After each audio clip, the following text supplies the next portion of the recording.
Olá, sociedade sul-mato-grossense, estou aqui mais uma vez para apresentar o Conexão Pública MS. Hoje nosso entrevistado é o presidente da ACP, professor Lucílio Nobre, também militante do movimento sindical, coordenador do Fórum dos Servidores Públicos de Mato Grosso do Sul. Lucílio, prazer enorme ter você aqui, você que é uma pessoa de reconhecimento público em Mato Grosso do Sul, uma liderança entre os representantes dos movimentos sindicais, dos movimentos sociais. Gostaria que você falasse um pouco sobre a questão do Fundeb, onde o governo federal tem projetos para intervir nessa questão do fundo, também nessa questão da reforma administrativa, que vai acabar afetando aqueles mais necessitados, ou seja, aqueles que precisam da educação pública, da saúde e também do enfrentamento que os trabalhadores em educação estão tendo em relação à pandemia, com aí a questão do Covid-19. Muito bem, Cláudio. Primeiro, agradecer a oportunidade do fórum, através da sua pessoa, que está aqui, se dispõe de prontidão para poder trazer esses temas sem corte, sem edição, daquilo que mais afeta o funcionalismo público de modo geral. E quando a gente fala em funcionalismo público, nós estamos pensando nos serviços públicos, que tem que deixar bem claro. O governo sempre tenta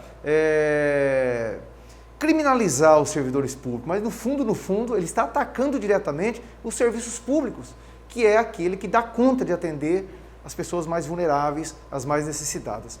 Pois bem, com relação à questão do Fundeb, a PEC 15 de 2015, olha, PEC 15 de 2015, todos sabiam que o Fundeb ele tinha prazo de validade, que ele termina agora em 2020. Certo. Desde 2015 que foi apresentado o texto na Câmara Federal, e para você ver a morosidade quando se trata de recurso público, quando se trata de financiamento público, quando se trata de serviços públicos. Este ano é que foi colocar o Fundeb na Constituição, constitucionalizar o Fundeb, deixar de ser temporário e passar a ser permanente. Muito importante, demorou muito e foi um trabalho excepcional de todos os segmentos organizados que defendem a educação, e aí extrapolou, inclusive, não ficou só na CNTE, INCUT, FETEMES, ACP, demais Sinted, mas toda a sociedade civil se organizou de tal maneira que nós tivemos 499 votos dos 506 que estavam ali. Então, a votação estupenda, tanto na Câmara quanto no Senado. Mas graças a toda essa atenção dos segmentos para fazer com que o Fundeb fosse aprovado. E agora ele precisa ser regulamentado.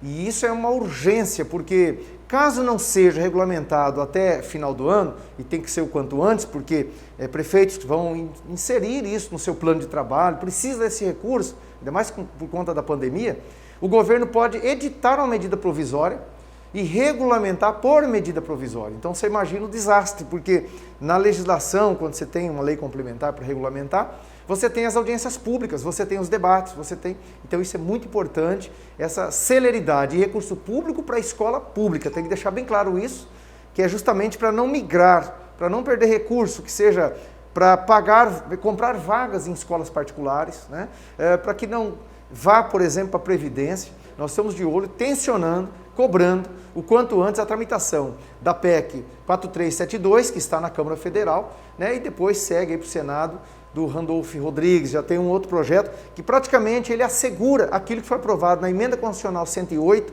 que é onde foi transformada a PEC 15 de 2015, depois em Emenda Constitucional 108, transformando o Fundeb em permanente. Então, ela altera o artigo 212 da Constituição Federal. O Fundeb é uma ferramenta, primeiro, se apresenta como um dispositivo para tirar, ou seja, para deixar a criança mais em tempo de aula, para facilitar para o professor, para dar mais estrutura. Sem esse dinheiro, qual seria a situação daqueles carentes, daquelas pessoas que precisam da educação pública? Cláudio, a educação ela tem um pacto de melhorar. Primeiro você tem que universalizar. Nós não chegamos ainda em colocar todos os nossos jovens na escola. Nós temos em torno hoje de 11 milhões, é uma demanda, e isso é necessário. Você universaliza. Quando você universaliza, a tendência é você depois ter queda na qualidade. Depois você tem que investir na qualidade. Por isso que a gente precisa do Fundeb. É para pagamento de professor, para que o professor não viva fazendo bico para poder conseguir se sobreviver, se sustentar. Ele sobrevive, ele é um profissional da educação. Então, nesse sentido, o Fundeb cuida disso, de materiais, didáticos, da própria organização ou reformas, ampliações, que são pequenas obras que podem ser feitas nas escolas. Então isso é muito importante, né, para que você consiga não só universalizar, mas cuidar da qualidade da educação. E precisa do Fundeb, são mais ou menos 177 bilhões. É muito dinheiro, claro que precisa ainda, constitucionalmente, os 25% tem que ser investido, né? E o Fundeb faz parte disso, ele é um fundo, não é suficiente, mas é ele quem dá conta, por exemplo, de colocar quase 50 milhões de jovens, responsável por 80% dos jovens desse país, dependem da escola pública e dependem desse financiamento do Fundeb para dar conta de alfabetizar os nossos jovens, nossas crianças. Na realidade, o Fundeb é um dinheiro que sai dos estados, do município para a União, e a União repassa esse dinheiro novamente, né, com esse objetivo. Lembrando que esses 177 bilhões é universal em relação ao Brasil, é aplicado no país inteiro. E aí fica, você vê no tamanho do país, fica até pouco dinheiro, porque o Brasil tem dimensão continental.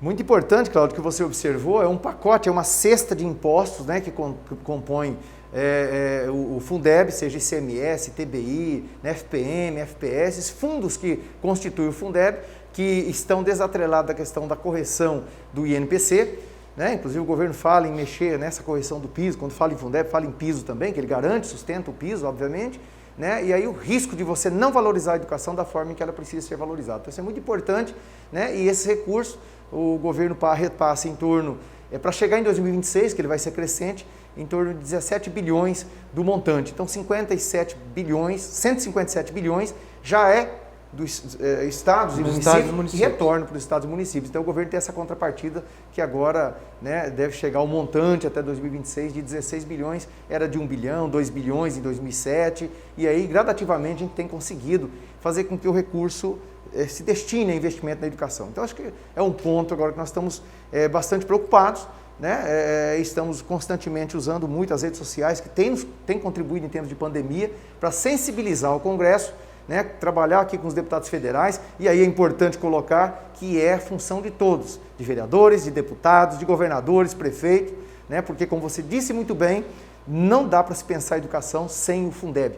Certamente se tornaria um caos, precarizaria ainda mais os investimentos nas escolas, no profissional, na formação continuada e nas nossas crianças e jovens, né? Então, muito importante. Lucílio, outro tema que preocupa recentemente é a proposta do governo federal de realizar uma reforma administrativa.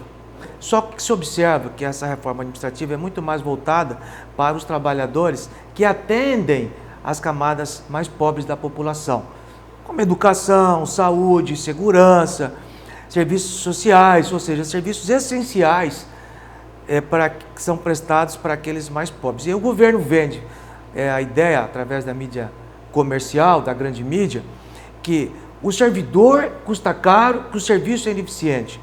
E é uma outra preocupação das pessoas em relação à camada social mais pobre. Como que você avalia, como que você enxerga essa situação?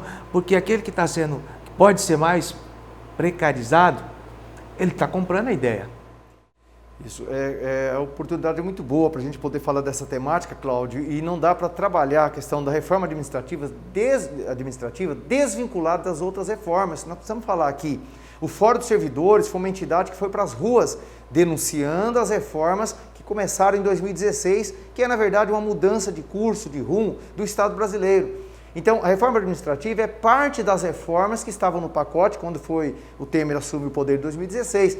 Nós falávamos, por exemplo, que era prejudicial, que não ia gerar emprego, que não ia gerar renda, que não ia fazer com que as pessoas crescessem e se desenvolvessem, né? Então, a reforma trabalhista que foi aprovada, e nós denunciamos, né? A terceirização irrestrita, que inclusive o governo anunciou a terceirização do SUS, porque passaram reformas que nós sabíamos que lá na frente ela realmente vai ser ruim e prejudicial. Teve a reforma do ensino médio, pouco debatida com a categoria, e nós denunciamos que era ruim. A reforma da Previdência, agora vem a reforma administrativa. Olha, por que não fizeram a reforma tributária?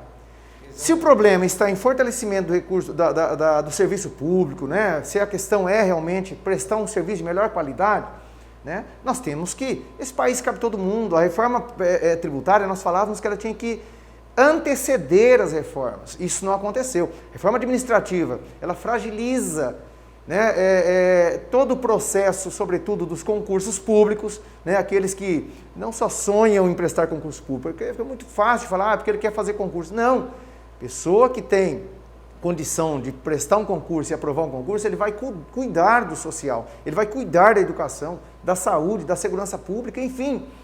São pessoas que estão predestinadas, obviamente, pela formação dela também, em contribuir com este país nessa parte sensível da população, que é saúde, educação, segurança pública. Mas praticamente ela dá um formato para os concursos públicos, de maneira que você aprova no concurso e anualmente você tem que fazer provas, não por conta de meritocracia, para mudar, por exemplo, sua letra, seu nível, para, né, melhorar a carreira. Não é só isso. Isso também, mas é para que você se efetive, se torne permanente, você tem que fazer anualmente provas, né? Então, certamente, esse servidor vai ficar à mercê do gestor de plantão, né? E, de fato, vai parar toda a preocupação de, a qualquer momento, ele pode ser dispensado. Então, esse é um ponto da reforma administrativa, sem encontrar outros pontos, né? Que seja esses adicionais de tempo de serviço que nós temos, que é o nosso quinquênio, né? Que é para valorizar o servidor público, enfim, vários pontos. Ele fragiliza naquilo de constitucionalizar e formalizar, de fato,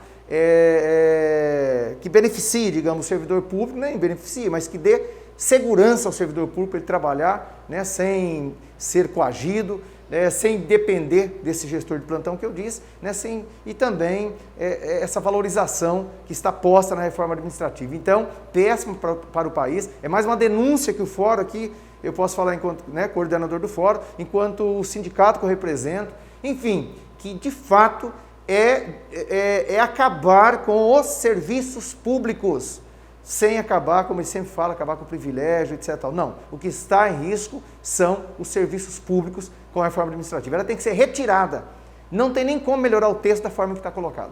Lucílio, eu agradeço a sua presença aqui, já deixo o convite para que você retorne aqui, é muito importante a presença de vocês explicando diretamente para o servidor. Nosso programa não tem o objetivo de buscar quantidade de telespectadores, muito pelo contrário, e sim de qualidade, de formadores de opinião, porque a gente busca retratar a verdade dos fatos. Então, já convido você para retornar aqui futuramente. Gostaria que você deixasse também as suas considerações finais. Bom, mais uma vez agradecer o Fórum, através da sua pessoa, Cláudio, que está aqui disposto a contribuir, né, com esse nosso diálogo. Agradecer a todos que depois acompanham pelas redes sociais, né, todo esse material. A gente tem que ter muita esperança de que nós vamos vencer, mas nós não podemos ser irresponsáveis e negar o que está ocorrendo no Brasil e no mundo. Ainda estamos no olho do furacão, né, dizer de forma muito tranquila, porque muitos estão morrendo, contaminação muito alta, né? E eu acredito assim que nós não podemos banalizar ou naturalizar essa tragédia que é o Covid. Temos que continuar nos cuidando, né? E dizer que nós vamos vencer, mas precisamos vencer coletivamente. E para isso a CP está à disposição, sempre que precisar, sempre estamos à disposição para poder atender, para poder contribuir, para levar essa verdade, para dialogar direto com aqueles que nos ouvem, com o servidor público e toda a população de modo geral. Venceremos essa crise sanitária que está posta, né, mas a saída ela tem que ser coletiva, tá? Ainda é importante a gente ressaltar, não poderia deixar de, né, considerar as eleições de 2020.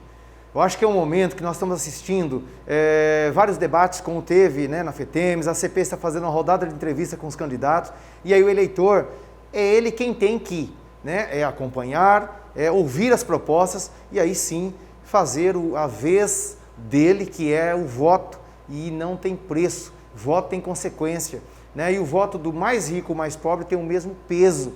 Então é nesse momento que nós estamos aí para as eleições municipais, para que a gente possa escolher o melhor prefeito, os melhores vereadores, até a coalizão de força dentro da Câmara Municipal, de representatividade da categoria. Estou falando em Fórum, estou falando em ACP, estou falando nessa categoria que são os servidores públicos que tanto representam nós, sindicatos e Fórum, e aí nós não temos espaço na Câmara Municipal.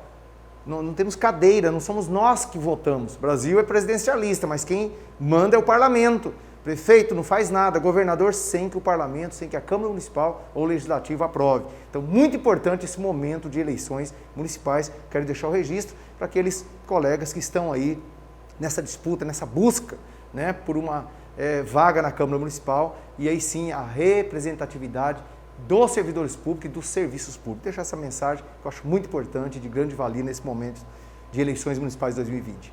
E assim nós encerramos mais uma edição do programa Conexão Pública MS. Muito obrigado, um grande abraço e até o próximo programa.